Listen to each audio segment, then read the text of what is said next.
नाही नावत आन भरोसो। अजी हमने पूरे जीवन इतना कर्म धर्म का पालन किया, तप किया, उपवास किया, और हमको ये यमराज के दूत नरक लेके जा रहे हैं, ऐसा क्यों? अजी आपने क्या किया? आपको मन का अटैचमेंट भगवान में करना था, आपने तो भी लगा दिया, संसार में भी अटैचमेंट करने लगे, और ये डेंजरस। तो इसलिए संसार में अटैचमेंट नहीं करना है, केवल भगवान में अटैचमेंट रहे, और फिर कर्म धर्म का हम पालन करें तो उस कर्म धर्म का कोई फल नहीं मिलेगा, केवल संसार देखेगा। जैसे अर्जुन के वर्ग केवल संसार देख रहा है, यहाँ इतना युद्ध कर रहा है, लेकिन भगवान तो देख रहे हैं कि मेरी भक्ति कर रहा है, मुझ में मन का अटैचमेंट कर रहा है।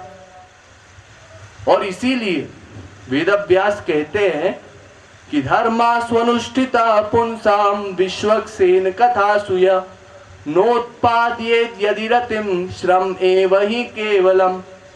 भागवत के पहले स्कंद के दूसरे अध्याय का 8वां श्लोक। जहां जहां आप वेदों में कर्म धर्म की निंदा पाते हैं, जैसा मैंने कल आपको बताया कि कर्म धर्म की निंदा की गई है, समझ लीजिए वो कर्म धर्म ईश्वर भक्ति रहित है। वो व्यक्ति चूक गया, उसने मन का अटैचमेंट भगवान में नहीं किया, इसलिए कर्म धर्म का फल स्वर्ग मिल रहा है। और जो ऐसा कर्म धर्म है जो ईश्वर भक्ति रहित है, उसके लिए वेदव्यास जी कह रहे हैं कि वो व्यर्थ है, उस कर्म का फल परिश्रम ही मिलेगा। जैसे अगर आप दूध को मथते हैं तो उसमें से छाछ निकलता है, मक्खन निकलता है, ऐसे ही अगर कोई चूने के पानी को मथे और सोचे इसमें से कुछ मिलेगा हमको, तो मथता रहे, अनादिकाल तक मथता रहे, उसमें से कुछ नहीं निकलेगा, परिश्रम का फल परिश्रम मिलेगा। ऐसे ही अगर कोई व्यक्ति केवल कर्म धर्म का पालन करता है, भगवान से प्यार नहीं करता, एक्टिंग करता है खाली, तो वो व्यर्थ है, उसको कुछ फल नहीं मिलेगा। इसीलिए रामायण कहती है कि सो सब धर्म कर्म जरि जाऊ, जहाँ न राम पद पंकज भाऊ। और वास्तविक धर्मात्मा कौन है? धर्म परायण सोई कुल त्राता, राम चरण जाकर मन राता। जो निरंतर भगवान का स्मरण करे, निरंतर मन भगवान में लगाए रखे, वही वास्तविक धर्मात्मा है। बाकी शारीरिक धर्म तो एक्टिंग में करना है, उसका कोई इंपॉर्टेंस नहीं है। आप ये कर्म धर्म का पालन करके ये मत सोचिए कि हमने बहुत बड़ा भारी कमाल किया। मन भगवान में लगाना ये मेन पॉइंट है, क्योंकि आपका शारीरिक धर्म तो बदलता रहता है। जैसा मैंने बताया, वर्ण के अनुसार, आश्रम के अनुसार हर बार बदलता रहता है।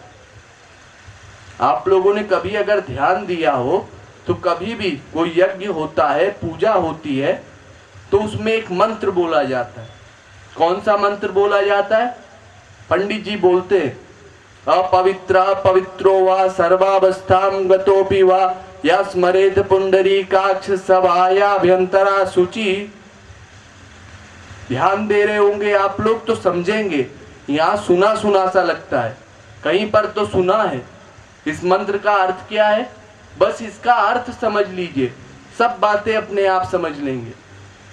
इस मंत्र का अर्थ क्या है?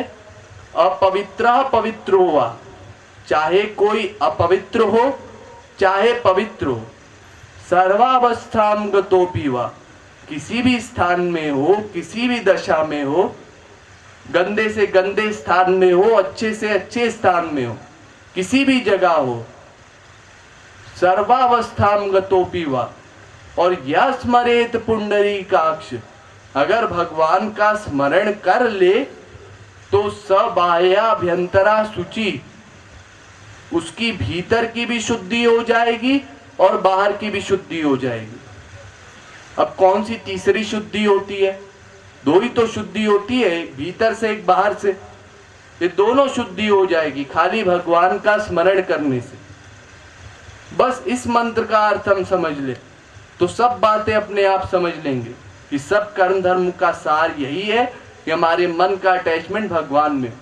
लेकिन हम क्या करते हैं, मन ऐसे ही जल्दी जल्दी पंडित जी बोल देते हैं और हम सोचते हैं कब ये यज्ञ खत्म होगा और कब हम बैठ के आराम से लेटेंगे, कब खाना खाएंगे।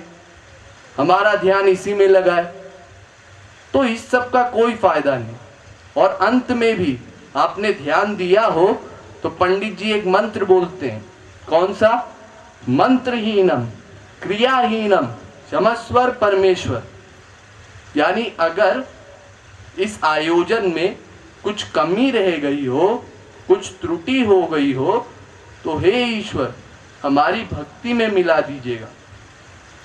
ये भक्ति योग है। अगर कर्म धर्म में कोई गलती हो गई हो तो भक्ति में मिला दे।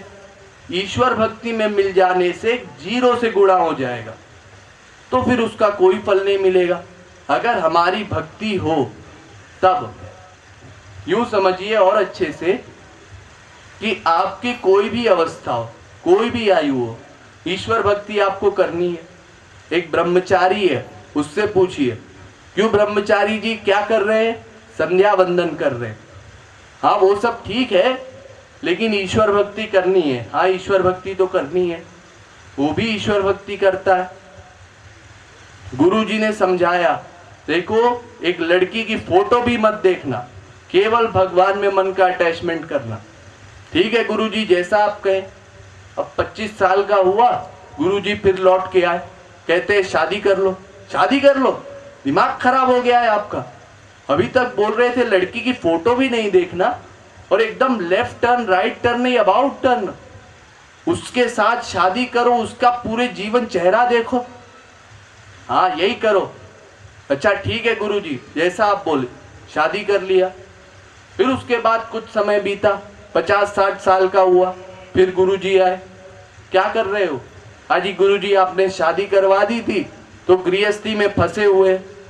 वो सब ठीक है, गृहस्थी अपना ध्यान रखेगी। अब उनको समय हो गया है, काबिल हो गए हैं वो लोग, तो क्या करें? चलो हमारे साथ पत्नी को लेकर के अब वन में चलो। वन में चले? अजी गुरुजी अपने बच्चे को कैसे छोड़ेंगे? अब बोला ना चलो, तुम्हारा धर्म है, वानप्रस्थ स्वीकार करो। वानप्रस्थ स्वीकार किया, मियाँ बीबी दोनों गए जंगल में जाकर के ईश्वर भक्ति करो। जैसे गृहस्थ धर्म में ईश्वर भक्ति कर रहे थे, ऐसे ही वानप्रस्थ में भी ईश्वर भक्ति करनी है। अच्छा ठीक है गुरुजी ईश्वर भक्ति करेंगे। फिर उसके बाद और बूढ़ा हो गया, 75-80 साल का हो गया। फिर उसके बाद गुरुजी आए, क्या कर रहे हो? ईश्वर भक्ति कर रहे हैं गुरुजी। ये कौन है? हमारी बीबी है। बीबी? आत्मा की कोई बीबी होती है? छोड़ो इसको। सिर्फ ईश्वर भक्ति करो, सिर्फ भगवान को अपना सब कुछ मानो।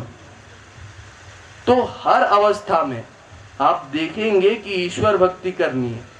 चाहे ब्रह्मचारी हो तो भी ईश्वर भक्ति करनी है, गृहस्थ हो तो भी ईश्वर भक्ति करनी है, वानप्रस्थ हो तो भी ईश्वर भक्ति करनी है, सन्यासी हो तो भी ईश्वर भक्ति करनी है। यानी ये शरीर का धर्म बदल रहा है, लेकिन आध्यात्मिक धर्म पर धर्म वही है। मन में भगवान को लगाए रखना,